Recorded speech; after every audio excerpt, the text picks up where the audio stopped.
Hey, Alex, thanks for joining us today. As we're getting started, give us a little background on yourself. Absolutely. Thank you, Brian. And I have to say, I'm very excited and happy to be here. I'm a long time listener, first time caller, as they say. So very, very, very happy to be here. Thanks for the opportunity. And well, I can tell you about myself. I've been doing this in sales for the past 17 years now. And it's been quite a journey. I come from a very different background. And I actually got here as a visitor, and I just stayed, right? Because I loved it so much. But yeah, I originally was an accountant. Then I came and tried to get into marketing, right? Of all things, because accounting was always just to me a technical foundation for business. It's like know that stuff first, understand it, then you can learn other things easier. But I never really wanted to do that, so I headed into marketing. And when I was finishing my master's in that, I had a tremendous blessing, which was at the head of the marketing department. When I asked him, what should I do to best position myself for a career in B2B marketing out of school? He said, well, you definitely need to get sales experience because you're going to be supporting those guys. And I mean, this coming from a marketing person, I'm telling you, it changed my life because it first, it humbled me that I had still a lot to learn. And then I really grabbed onto that and ran with it. And 17 years later, I wouldn't be doing anything else with my time. This is really, I found my calling, I feel. I love doing this. And well, it's going great. So yeah, that's a little bit about myself. Sure. What do you like about it? Oh, there's many things. I mean, there's so many paths that can lead you into sales, as you know. But I think it also comes down to, in a way, to who you are. And I mean, I was always in school, for example, I was a kid who would finish the assignment first and then would go help other people, right? Finish their assignment. Wow. That To doesn't me, sound like a salesperson. well, look, it doesn't, but just stay with me for a second, right? Like, I guess I have this thing internally that where I want to solve problems, right? Like I'm a Okay, problem good. solver. Yeah. I like to tinker with things, understand things, but I also like to get to the result and see it working again, right? So to me, that's great. And if you're somebody who knows me for many years, you know that I'm always trying to get involved in some way. If there's a problem, I try to figure out how to help, right? So that drives me. But in sales, really, what I found is that this is like a next level for that because you're doing this for other people in a scenario where they need to trust you. They need to trust you with their resources, not only that, but also with their results. And that's a really interesting situation if you're with that kind of mindset. But for me, it's really that's the most important thing, right? I like to solve problems. I like to help people. Now that needed a lot of other foundational stuff around it because if you don't know what you're doing, it doesn't matter what your motivations are. And I mean, really, my second biggest blessing. I mean, I told you the first one. The second biggest blessing I had is that after this person told me that, I went to a career fair. And I was like, okay, sales. All right, so how do I get into this, right? I don't know. But I know what I like. I like computers. I've always liked technology, right? That's who I am. And they had this career fair, and they had a channel reseller show up at that career fair. And they were not looking for me. They were looking for the BCom guys, the bachelor students, right? Coming out for an entry level position, as they call it in sales. But I took that opportunity. They liked my profile. They gave me an interview. The manager who interviewed me was in a different part of the company, the government education division. Because of my past experience, they put me there, and he said to me, "You're overqualified for this. I don't know if I want to hire you." It was a call center, monthly goals, KPIs, the whole 9 yards.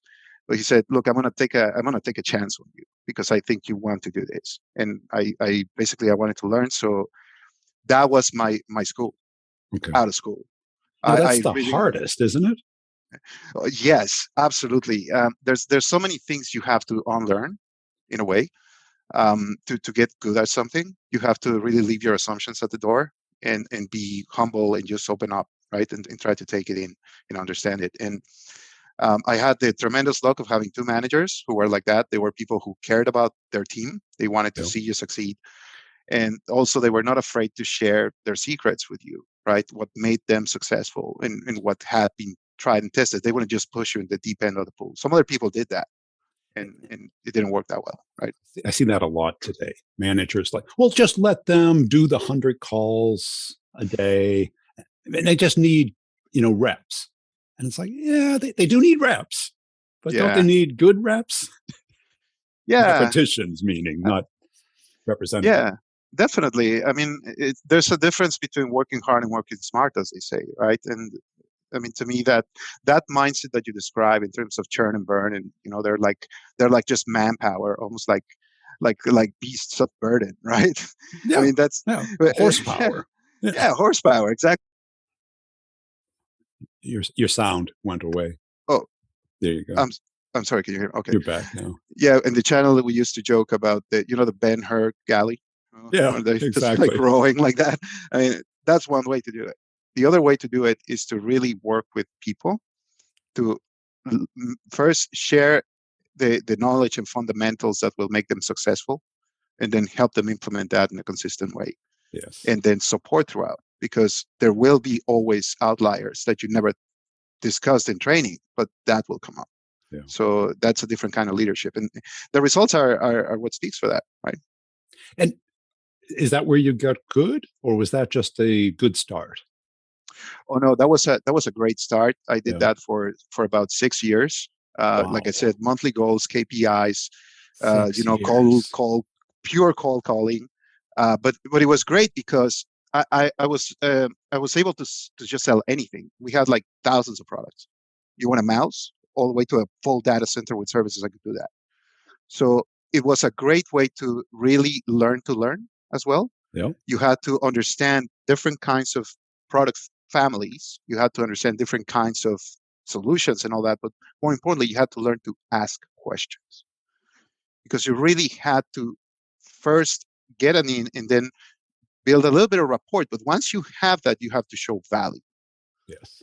And that's where it really made a difference. I mean, when I joined that industry, it was heavily commoditized already.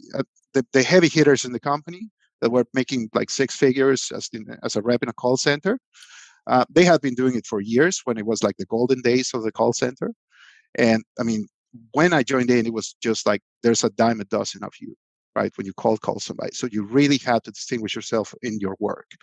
And I mean, my biggest hit in that was I managed to take business away from an OEM at a big account in New York City. They were buying direct, and they ended up giving me their business at a higher price, mind you.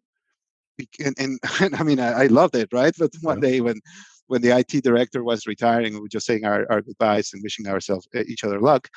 Uh, he said to me, "Do you know why I gave you my business, Alex? Do you know why I did that?" I said, "Well, I loved it, but I never really knew the real reason. So why did you do it?" He said to me, "It's because when I called the OEM and I asked for information, pricing, whatever I needed, they got back to me in a day. You got back to me in an hour." And that was very valuable to me because I could depend on you for that, right? And also, Yes. I mean, I love something that someone else said recently in your podcast about problems are opportunities. They're absolutely that. Absolutely. Yes. I mean, if you want to be like the dependable guy and you're consistent, that's absolutely great. But you will really shine when problems appear, things go south, and Yeah. it's really your response and commitment that makes a difference. So that was my school in the Well, channel. that's it. Because what that person cared about was that responsiveness, and what it told them was that you cared, Yes, that you're bought into this. And yes, and the OEM told them that you're just another order to me.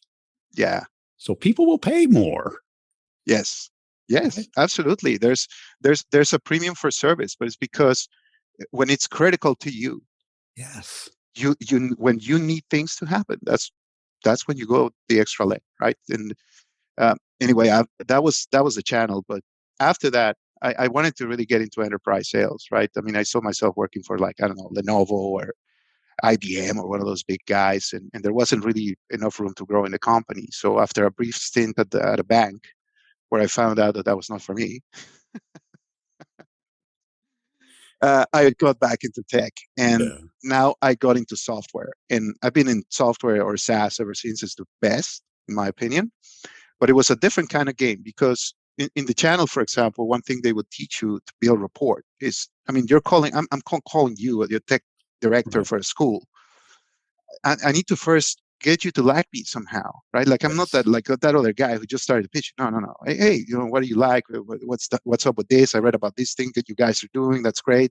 Hey, even the football team's doing great. Congrats, guys. Whatever, Whatever they care about. whatever you get. But when you're doing an enterprise sale, a complex sale, you can't really just lean on that. I mean, No, that's that's very short-lived. You actually yes. have to be more structured. You need to be more consultative. You need to be seen as a trusted advisor. I mean, I hate it when people throw that around Yeah. So do I. because there's a lot of depth to it that I think is not captured in how they Right. view And it. you just can't self-proclaim it. That's right. They care. They decide if you're a trusted advisor, not us. Exactly. Exactly. Control what you can, obviously. Be prepared. Show up. Know your stuff. But it's up to them. Yes. So you need to always work with that. But I've been now in this enterprise sales game for a while, and this company I'm with now is absolutely probably the most interesting place I've been at. Um, I'm the top performer here right now. I love what I do, um, and I get to work on very interesting projects. But it's something that I just never thought I would do. I'm in environmental technology, Yeah. and I mean I jumped from animation software to identity and access management to document automation and now Yeah. this, right? So Well, to talk to us about that, because a channel reseller sale is very different than a. Is your category defined? Do people know what you do when you talk to them, or is it a brand new thing, or in that it's a little different than something else? Or yes, yeah, excellent question. This thing I'm doing right now is so innovative that most of the people don't even. I I speak with, uh, they they they try to put you in a box, but you have to really Yes. try and just not fall into that. Yes. And and at the same time, there's a bit of an urge to not start talking about yourself, Yes. because you really want to educate, right? Like, oh, please let me tell you this. No, no, no. You need to first understand that, right? Because the reality is that what we do here, even though it's applicable to an operation that is very low tech today, it has more value if you've done certain things. So you need to first try and understand what has been happening and why, and also what the current challenges are today to see if there might be a fit. I mean, Yeah. you also had recently a guest. I loved his interview with you, from the fellow from ADP, who said, "I want to first make sure there's a fit. Do you need?" He said 3 sales, right? Do you need technology? And it's my company a good fit? And is this combination of elements solution the right thing? I mean, there's 3 key questions there, and Yeah. that's core to it. And how long did it take you to learn that? Oh Because boy. because nobody, not many people teach that, right? Because a lot Yeah. of people just want you to make the calls like you did in the call center. Yes. Absolutely. Well, I think it took me a couple of companies to learn that. I think, Yeah. and it was just coming out of the channel. You know what you know, and you're put in a position where you're given goals, and you need to perform. And I mean, between trying to spend time learning new tricks and figuring it out to kind of applying what's worked for you and see if you can make it, then you probably gravitate towards the latter. But really, the most important thing is that you have to really look at yourself constantly. I mean, that's thing that has worked for me is, I'm a tweaker. I'm almost like obsessively always trying to trim the fat of things, right? And for that reason, I mean, after 1 year at my new company, then I looked back and I saw that certain things had worked, some others hadn't. Now the training wasn't really there because, unfortunately, a lot of organizations, they don't really understand how to help salespeople necessarily. This is a very different thing than some of the other roles in the organization, because we're constantly measured, right? I mean, at my company, that's the thing right now. They want to implement OKRs, right? and measure things. And I get it. Sure. It's important. But at the same time, you do have to have a little bit of empathy and understanding with what's going on in other areas. And in sales, the pressure, the results, and all those things, they just make you think different. And for me, I had to find my own training. I love living in this day and age when you can go on YouTube and get access to expertise like yours or other folks who have an interest in sharing and in helping other people progress and develop. So that has taken me to a few places. Tried different approaches, different types of training. The latest one I took is called Medic. It's an interesting framework for qualification, but very technical too. All of that is there, but it's the feeling part and Oh, the empathy part that yes. I think is hardest to develop too. Right. Because you're not calling up a robot. Yeah, And a medic is great as far as it's a shopping list for a deal. yeah, It's not how to get a deal. that's It, right. you can't go into the kitchen with a shopping list and No. put it in the oven and take out a cake. You still have to learn how to make a cake. Yeah, yeah, absolutely. And And was it even this yeah, problem solution mindset what really helped you? Because a lot of the great salespeople that I interview have that. yes, I think that's like the fire that drives you. You just you're a problem solver, right? So when there's a challenge, you try to figure it out, right? You don't necessarily get the deer in the headlights look, or that. So that Or does help, yeah, but or the but bull in the china shop, just go right through yeah, the wall. for sure. But I mean, I said earlier, there's many paths that lead to the top of the mountain in sales, and I mean, that's another thing that I love about this profession is that we just take anybody. We will take Well, anyone we have in to. the sense of backgrounds, what you've done, where you come from. That's fine. We're not like oh, you need to be like this in order. No, no. I mean, a lot of people come into sales from different backgrounds. In the channel, I used to work with all kinds of people, doctors, engineers that had started a career in that sense as well for other reasons. But um, the most important thing is, I think, to be humble and to be open. And if you are humble and open, you will learn.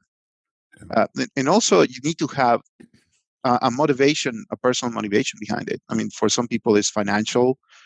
For some people, it's their family, what they want to accomplish. Even just success, they like winning, or they're very competitive, right? So those things need to be there. And then the rest you can learn. The technicals you can learn and You're practice. curious, and you have Yeah. that curiosity. Oh yeah. Um, Too now, curious.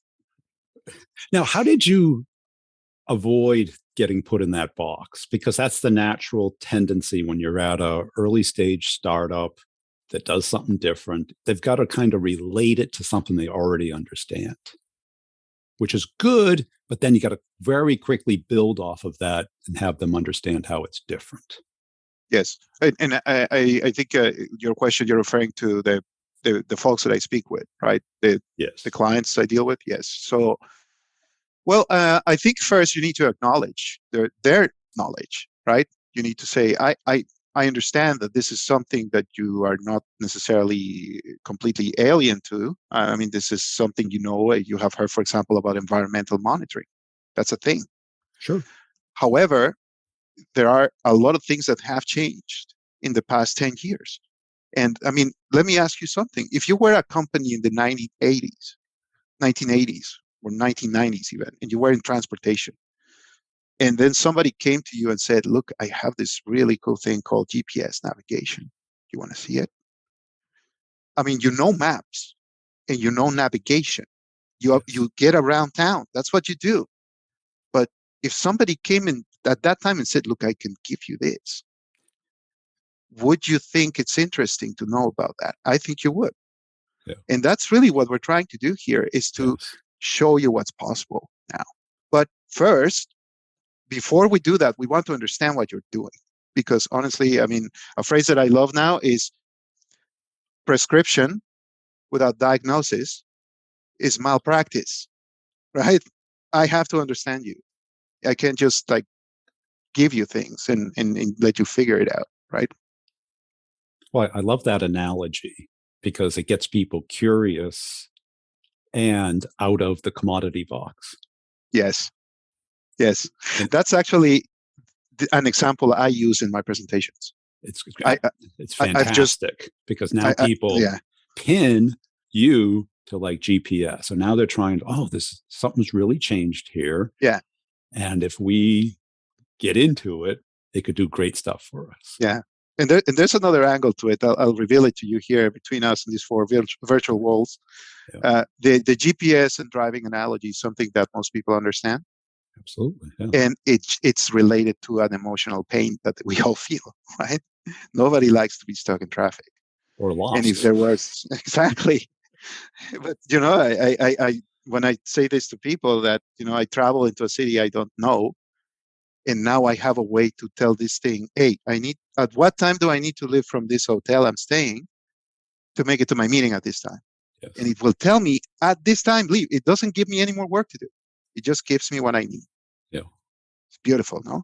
Love living in the future. And then how do you get the discovery or the diagnosis without having it being engaging versus annoying? Yes, that is a very good point. What I find is that uh, it really it really has a lot to do in how you angle for it, right? You first really need to get their buy-in in terms of, yeah, this is a good thing we should explore, right? Once you get that buy-in, then you can go through it as a collaborative exercise and make them part of it, not necessarily you just like a laundry list of questions that you're like, okay, what's this and what's that and how do you do this and that, and no, no, no, no. But for example, one thing I did here that was very new when they hired me, um, their way of selling was to go on site because we sell a solution that deploys IoT monitoring around, say, a landfill. Well, you go on site, you do a survey. It's very like a consulting type Yep. situation, and then you provide a scope of work and all these things. But then they hired me to do work from Canada into the United States. It was tough to just go on site, take a plane to go to do a scoping session, right? So I just leaned on Google Earth, and I used Zoom and Google Earth with my clients, gave them control of the mouse, right? And show me, please tell me, I'm recording the session. They're telling me what's happening.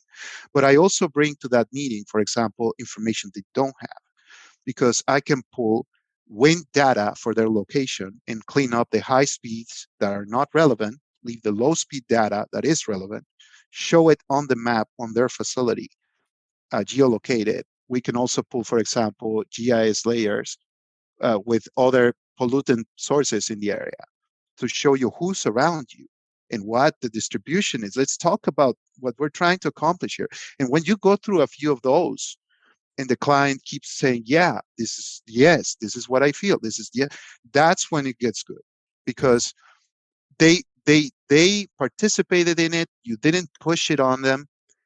You have all the information you need, and I mean, going to site afterwards is part of our process, but this is already very engaging. Um, Interestingly enough, I mean, also a big thing is to target properly, right? Well, one thing I learned here in this particular company, Matt, is that a big predictor of success in these conversations is how close people are to you if you're a landfill or one of these facilities. So I used GIS software to find the highest density areas where these things are nearby, and then proper targeting, call those people first, Yeah. right? Um, all these things are out there. We live in an age where there's so much information at your fingertips. You just need to be curious, right? Curious and do a little bit of homework, Yeah, a right? little bit. Because what you did there is, because everyone's talking about like product led growth today, have a free version and people kind of use it, but that's change. Yeah. What we as salespeople can do is if you can use their data, their world, how they view the world, like you did with Google Earth, you're showing them their site Hmm. and you're talking about their world. That's where the magic happens. Yeah, that's all that matters. And I mean, this company is a SaaS company, right? So subscription. Yeah. It needs to be a properly done solution. If not, you won't have a renewal. So very important. Because somebody has to bridge, meaning the bridge between where they are and where you are. So either Yes. they do it with like product led growth or in eval, or we do it by showing them with their stuff and then being able to give the mouse to them, take it back, show them something else, get them used to it. That's that transfer of ownership. Yes. It's And, it's a very important thing, but that's what I find really leads to good results for everybody, right? You need to put them yes. first, Yeah. and it's sometimes it's a little bit counterintuitive when you're constantly under pressure to deliver the results to the organization, right? So Well, right. But the results that your organization wants is an order, not all the activity that get built up to the order. yes, exactly, That's exactly. all nice, and they assume that drives. In a sense, it does, but not completely. It's that magic between you and the client. Yeah, it's interesting point you're making there because I mean recently we hired somebody who had worked with me in the past and he's very good at what he does. So we hired him for an SDR role here in our company, and we were just talking about we have these weekly sessions, him and me, where we discuss strategy, what we're doing, and we were talking about tweaking his approach to calling. He said, "I first want to get effective, then I want to get efficient." Yes. And I said that Yes. I love it. Doesn't work the other way around. No, it does not. But that's exactly right, right? Yeah. First you need to really hone it, get your priorities straight, your focus straight, and then you need to really start tweaking at it Yeah. and getting much better at it. And there's so many tools out there now that can help you do that. By the way, I've tried Scratchpad. I think it's great. It really takes the noise away. Yeah. That's a very zen way of doing calls. So it's great. But for example, one thing that really changed the way we do things here is, for example, just having a dialer, right? A VoIP dialer that can help you also log things and keep it fluid. I mean, those are important things. But first, get effective. Get Right? effective first. Yeah. Because and people think that the activity will help you get there, and it does a little bit, but it can also get you in the wrong direction. Yes. And bad activity is terrible for your motivation. Nothing. Well, Yeah. because when does a salesperson get excited? When there's a little bit of success. That's right. When does a salesperson get burnt out? When there's no success. Yes, absolutely. It's funny now when you know years ago, as I had people tell me, "Oh, I know what I'm doing. I've been doing this for 10 years." I said those are two different statements. Very different. Because I see it on LinkedIn all the time. Everyone starts with the number of years. And it's like, so Yeah, what? yeah, Does Tiger Woods say, well, I've been golfing since I was 2? No. I go, let me practice my swing for 2 yeah, hours today. yes, yes, and it's interesting because everyone that we admire and that lives in a very results oriented world, they have to be humble and learn. Yes. Right, and doing the right adjustments at the right time makes a world of difference. In the channel, I saw nervous breakdowns like 3 desks away because people were just taking so much rejection, but management's response to that was to put more pressure or Yeah. put you on a plan. Oh my god, that was Yeah. like, That's helpful. yeah, that's not going to do anything. Well, and that's it. And they don't understand simple human nature, Yes, right? Because I always say you're either on a spiral down or a spiral up in sales. yes, And the easiest way to get on a spiral down is get put on a plan and more pressure without any little success. yes, Spiral up is a little bit of success every day, just a little bit more, a little bit more. yeah, just progress, not perfection. Yeah. Yes.